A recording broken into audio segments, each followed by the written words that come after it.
কাল্লা, না না না, কখনোই না। মিদআম জান্নাত যাবে না।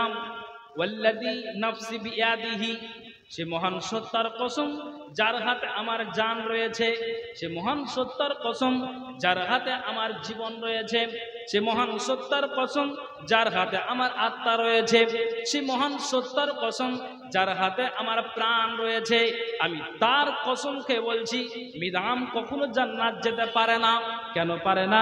ইন্না শামলাতাল্লাতি আখাযাহা ইয়াউমা খাইবারা মিনাল মাগানিমি লাম তুসবিহাল মাকাসিমু লা তাস্তাইলু আলাইহি নারা। পৃথিবীর মানব, আল্লাহ পাক রাসূল বলছেন কখনোই না, কখনোই না মিদআম জান্নাত যেতে পারে না। কেন না? ওই খাইবারের যুদ্ধতে যখন ইসলামটা জয় হলো, যুদ্ধ জয় হলো, তো গানিমাত বন্টনের পূর্বেই, গানিমাত বন্টনের আগেই, গানিমাতের মালকে ভাগ করার আগেই ওই মিদআম কি করেছিল, ওখান থেকে একটা চাদরকে নিয়ে নিয়েছিল, আর ওই চাদরটা নিয়ে এসে বগলে করে বাড়ি নিয়ে চলে গিয়েছিল। এটা কখন? না তো ভাগ করার আগে, বন্টন করার আগে। এটা কেউ জানতে পারেনি। আল্লাহ তাআলা জিবরাইলের মারফতে আমাকে বলে দিয়েছেন যে মিদআমের মতো একটা সাহাবী জৈনব গোলাম ওই গানিমাত বন্টনের পূর্বেই ওখান থেকে একটা চাদরকে নিয়ে বাড়ি চলে গিয়েছিল। কাজেই ওই চাদরটা তার গায়ে আগুন হয়ে জ্বলবে। এই কথাটা যখনই আল্লাহ পাকের রাসূল সঙ্গী সাথীদের সামনে ব্যক্ত করেছেন, যখনই এই কথাটা আল্লাহ রাসূল যখন ওই সাহাবাদের সামনে ব্যক্ত করেছেন, তখন সাহাবীরা বললেন ইয়া রাসূলুল্লাহ, আপনার কথাতে, আপনার এই ইতিহাসটাকে শুনে, আপনার এই কথাটাকে শুনে, এই মিদআমের এই কথাটাকে শুনে আমাদের মগজে জ্ঞান আসলো। আমরা মগজে কথাটাকে উঠিয়ে নিলাম, আমরা ভরে নিলাম, আমরা মগজে কথাটাকে আমরা উঠিয়ে নিলাম।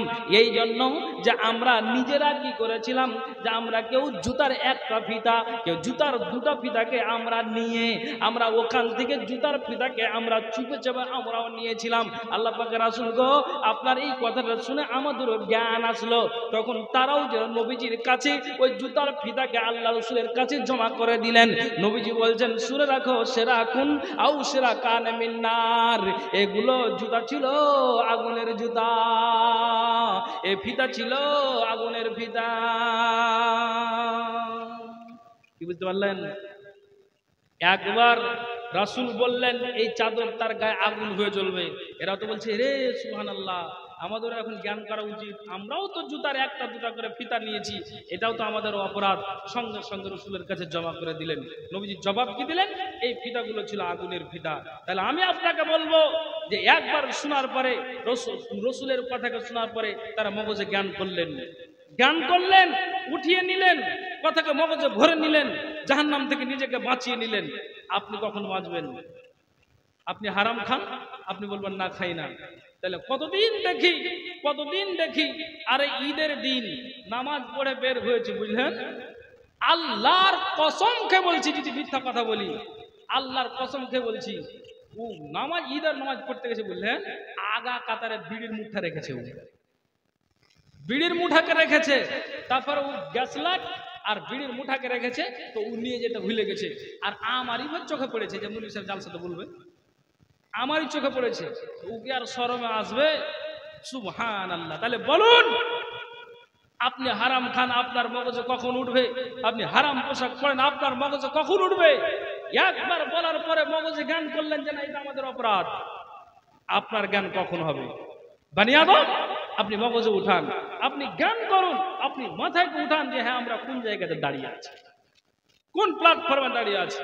এই জন্য আল্লাহ তাআলা বলছেন وَكُلًّا نَقُصُّ عَلَيْكَ مِنْ أَنْبَاءِ الرُّسُلِ مَا نُثَبِّتُ بِهِ فُؤَادَكَ وَجَاءَكَ فِي هَذِهِ الْحَقُّ وَمَوْعِظَةٌ وَذِكْرَى لِلْمُؤْمِنِينَ।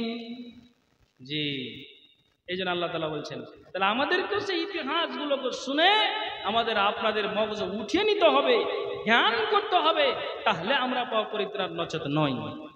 ভাইজান, আপনাকে বলতে চাইছি, আল্লাহ রাসূল সাল্লাল্লাহু আলাইহি ওয়াসাল্লাম বলছেন, শুনো, তোমাদেরকে বলছি, আমি কি তোমাদেরকে জানিয়ে দিব না?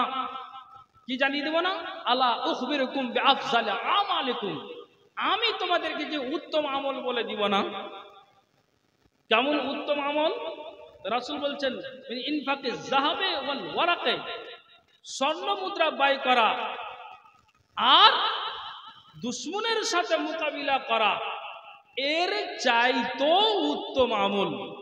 কাউরির বাড়িতে যদি একজন 500 টাকা দিয়েছে আর তার জন্য দোয়া চেয়েছে আর তিনি অসুস্থ আছেন, হে আল্লাহ এই 500 টাকার বিনিময়ে আল্লাহ তুমি আরোগ্য দান করো। আল্লাহ রাব্বান নাস আজহাবিল বাস ওয়াসফান তাসফিল্লাহ সিফাও ইল্লা সিফাউকা সাবান লা ইগাদুর সাকামা। আল্লাহ 500 নয় তুমি 5 লাখ বলো কবুল করে, তুমি ডাক্তার সার্জেনের সার্জেন। আল্লাহ গো কতদিন ধরে অসুখ আল্লাহ ভুগছে, আল্লাহ দুয়ার দরখাস্ত যেন আমার শারীরিক অবস্থাটা ভালো হয়, আমি যেন সুস্থ শরীরে ঘুরতে ফিরতে পারি। আল্লাহ তুমি তার শরীরটাকে তুমি ভালো করো, আল্লাহ তুমি তাকে আরোগ্য দান করো।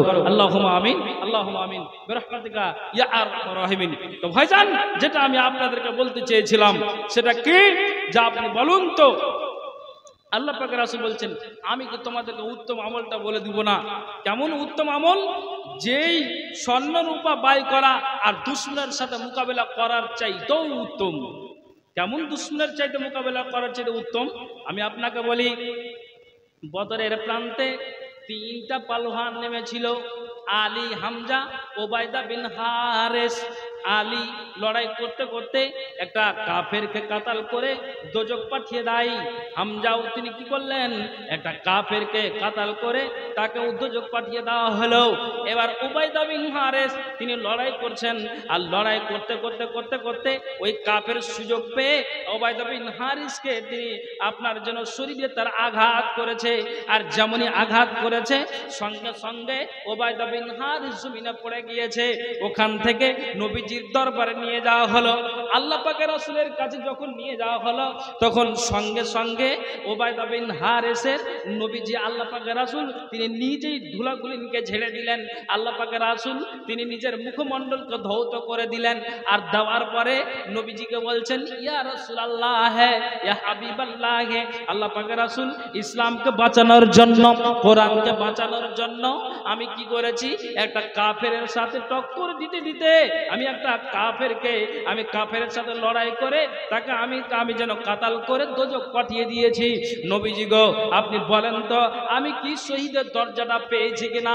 সঙ্গে সঙ্গে আল্লাহ রাব্বুল আলামিন বলছেন ওগো ওবায়দা বিন হারিস, অবশ্যই তুমি শহীদের দরজাটা পেয়ে গিয়েছো। ইতিহাস প্রমাণ করে যখনই ওই নবীর মুখ থেকে ওবায়দা বিন হারিস এই কথাটা শুনতে পেলেন সঙ্গে সঙ্গে ওবায়দা বিন হারিস মুচকি টানে একটু হাসি দিলেন। আর মুচকি টানা হাসি দিয়ে ওবায়দা বিন হারিস দুনিয়া থেকে বিদায় হলেন। বলেন ইন্না লিল্লাহ। পৃথিবীর মানুষ ওবায়দা বিন হারিস দুনিয়া থেকে বিদায় নিলেন। আমি আপনাকে বলছি আল্লাহ পাক রাসূল বলছেন যে আল্লাহ রাব্বুল আলামিন কোরআনে বলছেন যারা শহীদ হয়ে মারা যায়, যারা শহীদ হয়ে মারা যায় এরা কখনো মরে না, এরা সব সময় এরা জীবিত। কাজে আমি আপনাদেরকে বলছি যে এরা সব সময় এরা জীবিত, পৃথিবীর মানব, দুনিয়ার মানব। তারপরে আল্লাহ পাক রাসূল বলছেন যে এর চাইতে উত্তম আমল, এর চাইতে উত্তম আমল বলতে কি, এর চাইতে উত্তম আমল কি? উত্তম আমল বলার আগে আগে মালাকুল মউত চলে এসেছে আমার, বুঝতে পারলেন? তো আপনাকে আর কি বলবো যে আল্লাহ পাক রাসূল বলছেন স্বর্ণ রূপাকে ব্যয় করে দেওয়া আর দুশমনের সাথে মোকাবিলা করা তার চাইতে উত্তম আমল। উত্তম আমল কি? আল্লাহ পাক রাসূল শিখেলেন, কাজ দিবে। আমি আপনাকে বলছি যে আপনার মগজে কখন এই কথাগুলি উঠবে। জি, যারা জান্নাতি তারা শোনার পরে তারা জ্ঞান করে নিয়েছেন, আমার আর আপনার জ্ঞানটা কখন আসবে? তখন আল্লাহ পাক রাসূল বলছেন তুমি চায়ের দোকানে বসে বসে ফালতু সময়টাকে বিনষ্ট না করে তুমি এমনি এমনি রাস্তাতে ঘুরে ফিরে সময়টাকে নষ্ট না করে তুমি যদি বাড়িতে বসে বসে কিংবা মসজিদে তুমি নির্জনে যদি একাই তুমি সুবহানাল্লাহ, আলহামদুলিল্লাহ, আস্তাগফিরুল্লাহ এই জিকির আজকার তাসবিহ তাহলিলকে যদি তুমি করো, তুমি যদি পাঠ করো, তাহলে আল্লাহ পাক রাসূল বলছেন যে তোমার মুখ দিয়ে ওয়াক্ত কথা বের না করে তোমার দুই ঠোঁট দুটোকে হিলাবে আর আল্লাহর জিকির আজকারে তুমি লিপ্ত থাকবে। আল্লাহ পাক রাসূল বলছেন যে এটাই সবচেয়ে তোমার উত্তম আমল। একবার জোরে বলুন তো সুবহানাল্লাহ। নবীজির কাছে একজন ব্যক্তি এসে বলছেন ইয়া রাসূলুল্লাহ, হ্যাঁ আমার বয়সটা তো আপনি দেখতে পাচ্ছেন, আমি বয়সের ভরে নুজ্জক হয়ে গিয়েছি। আল্লাহ পাকের রাসূল, আমি তো বয়সের ভরে নুজ্জক হয়ে গিয়েছি। নবীজি আমার, আপনি আমাকে এমন একটা আমলের কথা বলে দেন যেন ওই আমলটাকে আমি বসে বসে করতে পারি। নবীজি বলছেন কালা লা ইয়াজালু লিসানুকা রাতাবান বিযিকরিল্লাহ, ওরে ব্যক্তি তুমি কান খুলে শোনো, তোমার জুবান যেন সদা সর্বদা আল্লাহর জিকিরে যেন লিপ্ত থাকে। জি, সাহাবীরা জবাব দিলেন আল্লাহ পাক রাসূল, আপনি যেটা বললেন আমি এটা জ্ঞান করলাম, মগজে উঠিয়ে নিলাম, আমি আপনার কথা আমল করে যাব, আর আমি যেন জিকির আজকারকে চালিয়ে যাব। আপনার কখন জ্ঞানটা হবে, কখন মগজে উঠবে আপনি বলুন। মুসলিম সমাজ, আমার 1 ঘন্টা সময় রয়েছে, মানে দেওয়া হয়েছিল, আর 15টা মিনিট বাকি আছে, আর 15টা মিনিট বাকি আছে। এর মধ্যে আমি কিছু কথা আর বলতে চাইছি, তারপরে তো আবার বুঝতে পারছেন যে উন্নতি কল্পে জালসা, উন্নতির দিকে দেখতে হবে। তারপর আমাদের পরে শাইখুল হাদিস আছেন, উনার হাতে আপনারা কালেকশন দিবেন এবং একটা বড় আলেমের হাতে আপনারা অবশ্য দোয়া নেবেন। তা আমি যদি কিছু দেন আপনাদের ইচ্ছা, আমি আপনাদের কাছে দাবি করব না, কেন, যেহেতু ওনাকে দায়িত্ব দেওয়া আছে। আমি 1 ঘন্টাতে কি বলবো আর কি ছাড়বো, আমি যেটা বুঝাতে চাইছি কথা হলো যে তারা এক বাক্য শুনে তারা আপনার জ্ঞান করে নিয়েছে, আমার আর আপনার মগজে কখনো বলে। আমি এই কথাটাই বলতে চাইছি। আর একটা কথা বলে নি, হযরত উমর রাদিয়াল্লাহু তাআলা আনহুকে যখন ঠিক তিনি সাজদারত অবস্থা আছেন, আর ওই অবস্থাতে তাকে তীর নিক্ষেপ করে উমরকে শেষ করে দেওয়া হয়েছিল। কে? উমর বিন খাত্তাব। এই উমর রাদিয়াল্লাহু তাআলা আনহু যখন তীরের আঘাতে যখন তিনি সাজদারত অবস্থাতে ছিলেন, তখন উমর তখনও জ্ঞান আছে। তাহলে উমর সঙ্গী সাথীদেরকে বলছে, ভাইয়েরা বন্ধুরা বলো তো, তোমাদেরকে আমি একটা কথা জানতে চাইছি, যে আমি এখন সাজদাতে পড়েছিলাম, আর দুষ্টরা আমাকে তীরের আঘাত মেরে আমাকে জমিনে লটিয়ে দিয়েছে, আমি এখন দুনিয়া ছেড়ে দিব, আমার মরার পালা এসেছে, আমি আর বাঁচব না। উমর তিনি নিজে বলছেন যে একটা কথা আমাকে বলো তো, আমি যে নামাজে ছিলাম, তো আমি কি নামাজটাকে সমাপ্ত করতে পেরেছি কিনা?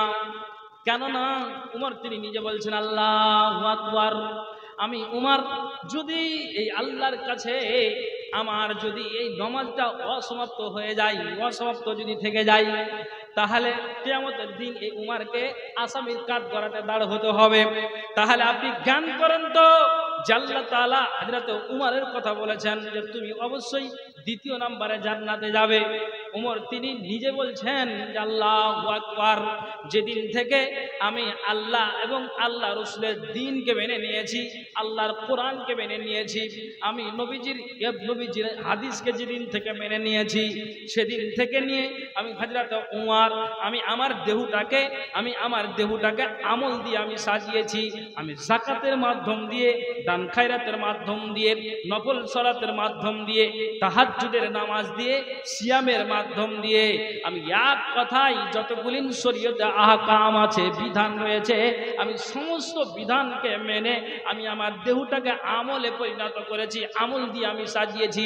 একটা নতুন বউকে একটা সাজাতে গেলে তার নাকে ফুল দেওয়া হয়, কানের দুল দেওয়া হয়, হাতের পলা দেওয়া হয়, তার গলাতে হার দেওয়া হয়, নতুন শাড়ি পরানো হয়, গায়ে একটা চাদর পরানো হয়, পায়ে যন্ত্রণা পরানো হয়, নতুন বউটাকে সাজানো হয়, তারপরে জামাইয়ের বাড়িতে তুলে দেওয়া হয়। তেমনি উমর বলছেন যে আমি নিজেকে, আমি আল্লাহর দ্বীনকে যেদিন থেকে মেনে নিয়েছি, সেদিন থেকে আমি জ্ঞান করে নিলাম, আমি মগজে উঠিয়ে নিলাম আল্লাহু আকবার। আমি যেদিন থেকে আমার দ্বীনকে মেনে নিলাম, রাসূলের দ্বীনকে আমি মেনে নিয়েছি, সেদিন থেকে আমার দেহকে আমি আমল দিয়ে আমি সাজাই, আমল দিয়ে আমি সাজাই, আমি আমল দিয়ে সাজাই। অতএব সঙ্গী সাথীরা তোমরা আমাকে বলো তো, যদি আমার এই নামাজটা অসমাপ্ত থেকে যায়, তাহলে কিয়ামতের দিন আমাকে আসামির কাঠ গড়াতে দাঁড় হতে হবে। অতএব বলো তো আমার নামাজটা সম্পূর্ণ হয়েছে কিনা? একবার বলেন তো আপনারা সুবহানাল্লাহ, বলেন সুবহানাল্লাহ। কি আপনি বুঝতে পারলেন? জান্নাতি সাহাবী, তারপরও তিনি এইভাবে কাঁদছেন আর বলছেন যে আল্লাহ, যদি আমার এই নামাজ যদি অসমাপ্ত থেকে যায়, তাহলে আমার হালটা নাজেহাল হবে। আপনি বলুন, তাহলে দিন আর রাতে আপনি কয়েকটা নামাজকে, প্রতিদিন নামাজকে আপনি ত্যাগ করেন, তা আপনি বিধানকে মানেন? আপনার মগজে জ্ঞানটা উঠে যায়? কই উঠেছে আপনার? কখন আপনার মগজে উঠবে? আমি আপনাকে এই জন্যই কথাই বলতে চাইছি, এই জন্য আপনাকে আমি বুঝাতে চাইছি। অনেক কথা আছে, শুধু বললেই হয় না।